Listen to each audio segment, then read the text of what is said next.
Well, before I start, I have to say this is the third video I record this night. All of them, I've done them with just one shot, just same plane, right? You know, no changing frames, no changing anything, just straight up, just hitting record the cell phone and then talking.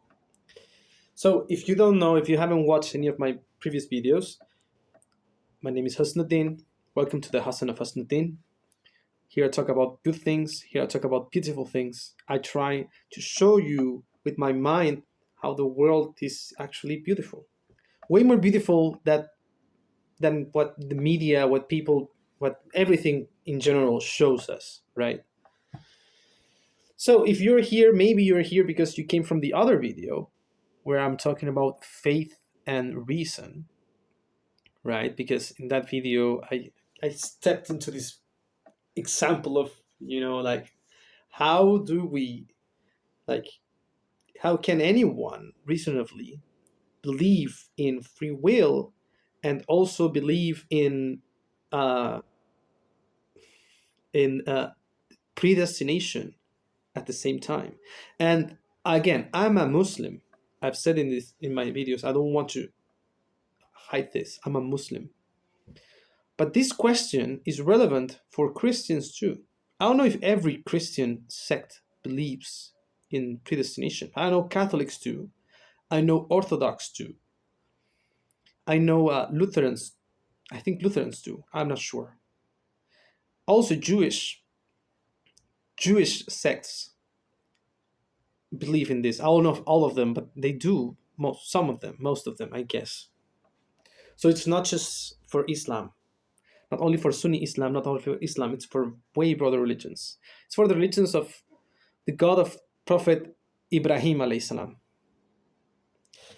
So let's get into it. This is my way of resolving this. I said in the previous video that Ghazali said you shouldn't put your mind into this question because it's not actually solvable. And in a certain way, he's right. He's totally right. It's not solvable, right? And we shouldn't pretend we can solve everything that God created.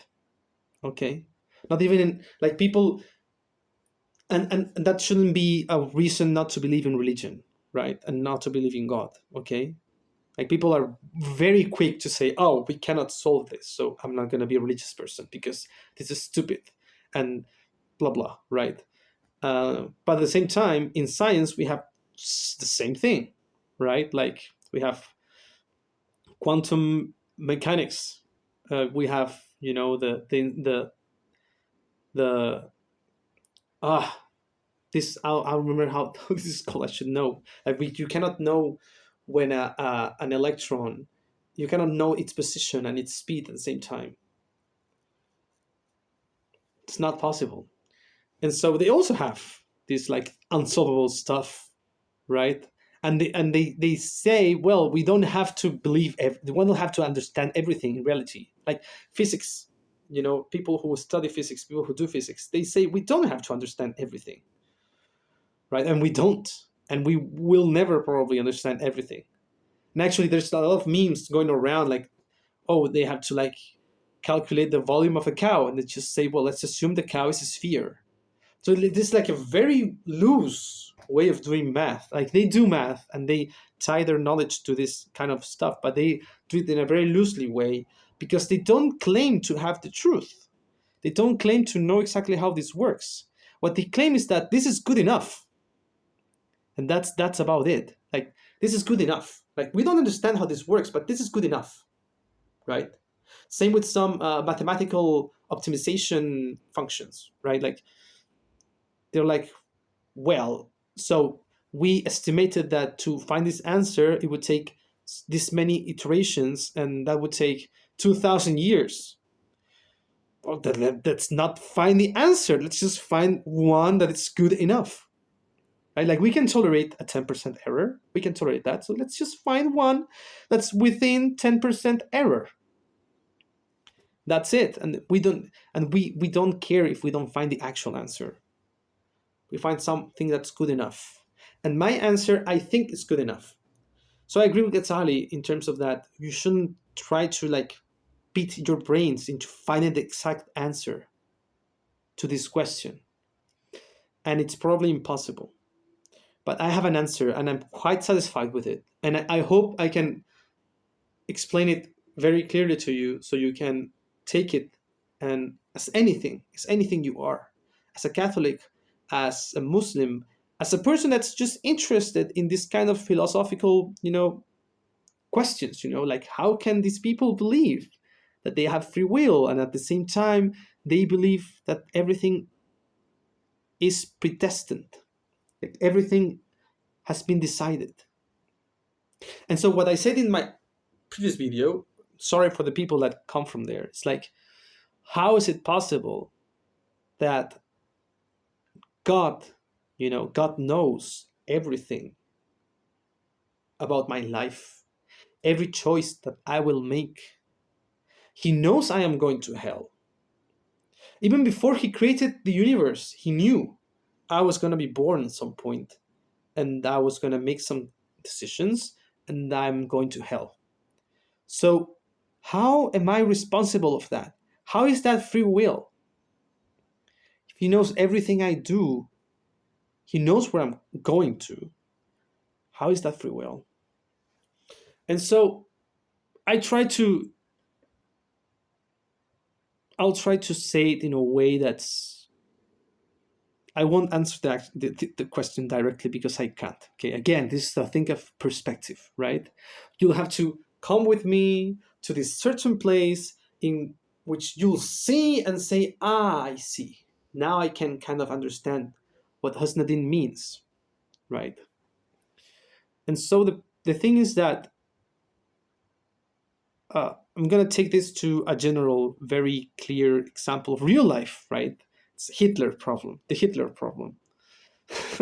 I call it. I just made up that name, right? So if you want to quote it, just call it the Hitler problem, the Hitler destiny problem, you could say. And so I've seen some typical, you see History Channel Nazi documentary or this Nazi movie or these people talking about Nazi historical facts and stuff, right, from the World War II. And it's kind of well known that the Germans were trying to take all the world, maybe not all the world but all of Europe. At least all of Europe was going to be under their control, and maybe more, who knows how much. But the thing is that these people, they failed, right? They failed. We're not Nazis. Germans are not the rulers of the world. The Jews are actually thriving. They tried to exterminate them and they're thriving now. And so they totally failed in their mission, in their quest, their dream, okay? And many people, many experts, many people on the internet who claim to be experts but they just talk, they say, oh, this is, Hitler actually didn't listen to his commanders, he didn't listen to his personal advisors. They all told him that he shouldn't do these decisions. And one of the greatest decisions that he made, that they say was the biggest mistake, was the reason he lost the war, is the invasion of the USSR. It's like Hitler decided to invade the USSR. He overextended because some people think he went into the USSR in winter. It was not in winter. He was not stupid, right? So he sent them, I don't know if it was spring or summer, but he sent them in a good, time to invade, Russia, cold Russia. And he overextended. He couldn't do it as fast as he wanted, and he stayed. I mean, not him, but the army stayed.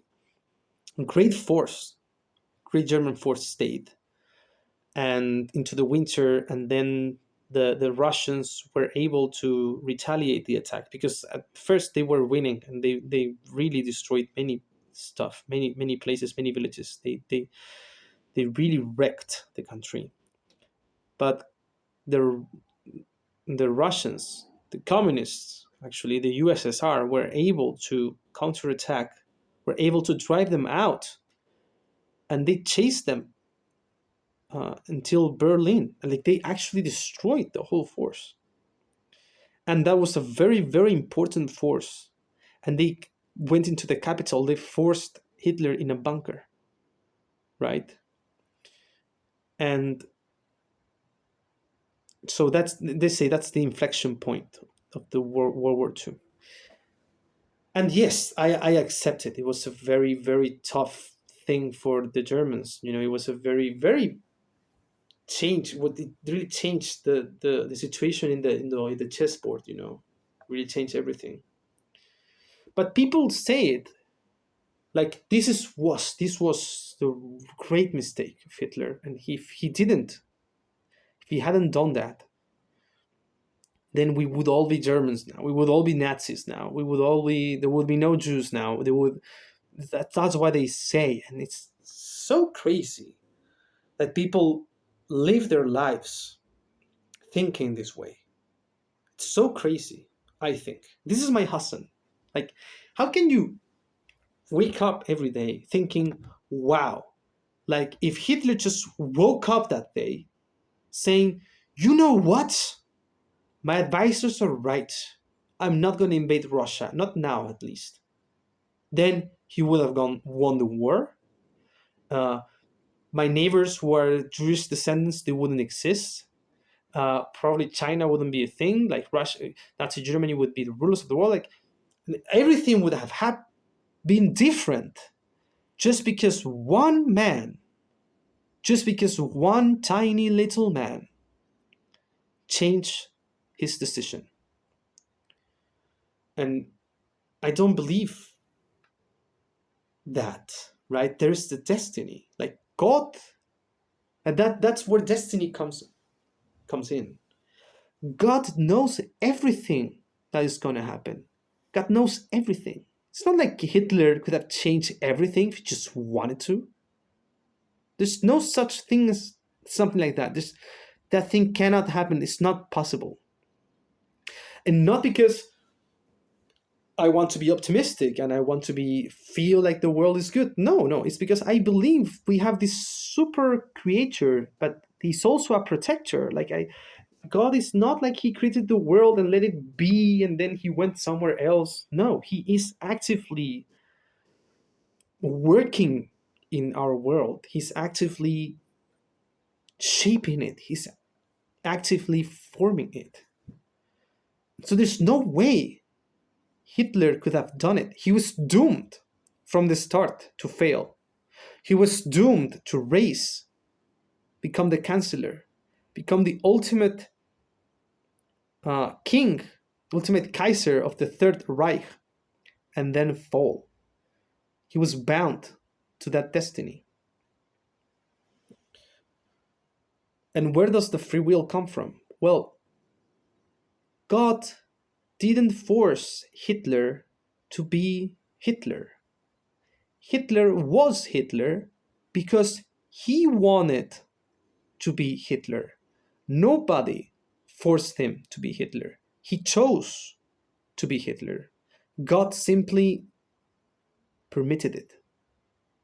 Right? And so we can now enter into a discussion was this an active transformation by God? It was just like Hitler wanted and God let it happen. And that kind of questioning we cannot resolve. I mean, at least I can't resolve, because that's like stating the limit in where is our will and where is God's will, right? It's very hard to do. And this brings me to another topic that I'm going to link here, right? Because I'm going to put in another video, because I don't want to make very terribly long videos. I don't want to do that. So you find it easier to watch my videos and my rants, okay? But it comes to the fact that why judgment is God only, right? And I think it's related to that division between our will and God's will. Related to that, you have the thing about, well, why is God the only judge? Why is it so important that God is the only judge? And not because we just stated it, because that's the way it is. It's undeniable. God is the only judge. It has to do with that. And I'm gonna put another video here somewhere so you can see it. It's gonna be a long night tonight, it appears. But so coming back to the questioning, I don't know if that example was enough for you to understand or to accept. I think it's enough to understand, but not to accept.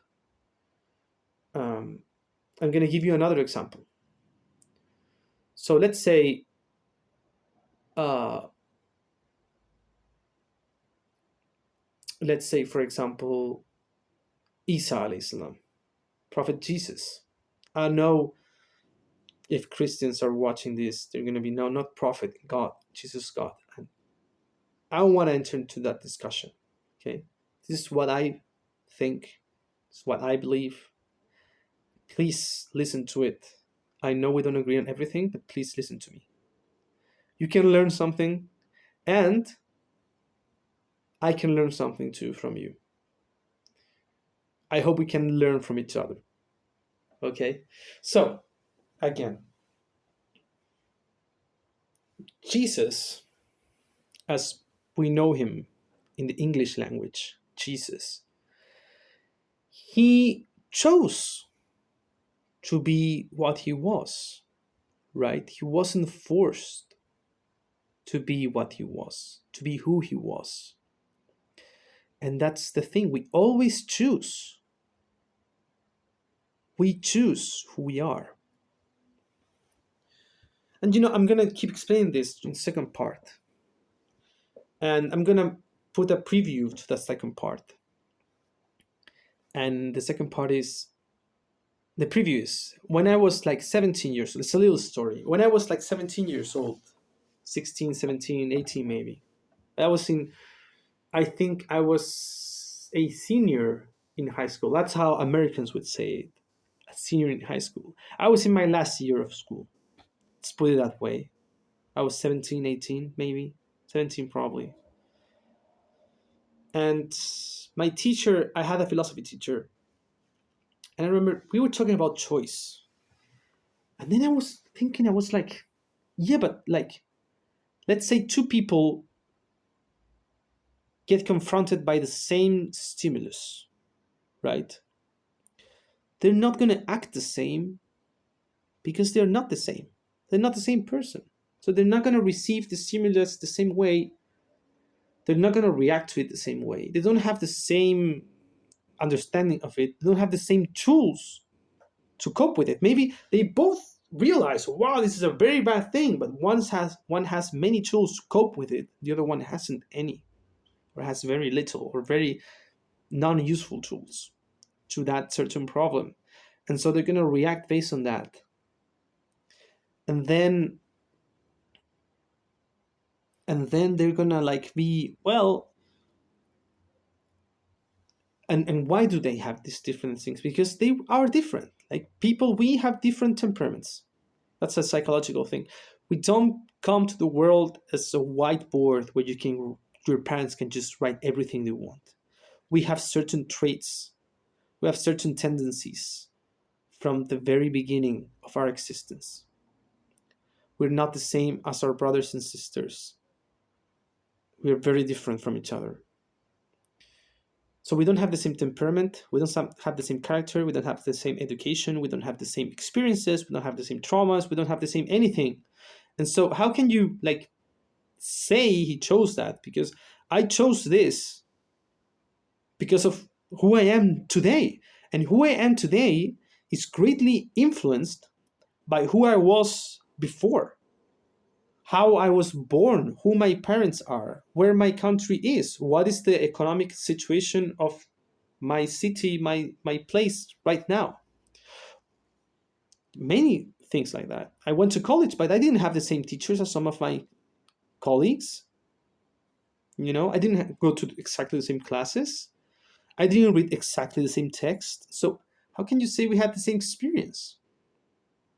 How are we expected to react the same way to certain things if we're different people with different experiences? How are we expected to take responsibility of the things we chose? if we're like this? And you know what my teacher said? He said, you're right, but you still have free will. And he didn't explain to me because he didn't have time. It was like recess time and we had to go to another class. So I just talked to him for like 2 minutes and then he was like, yes, you're right. I mean, yes, but I still believe we have free will. And that stayed with me for a long time. I never resolved it with it. And I'm going to resolve it in this next video. So if you want to watch it, please, you're welcome to watch it. Please join me and watch it.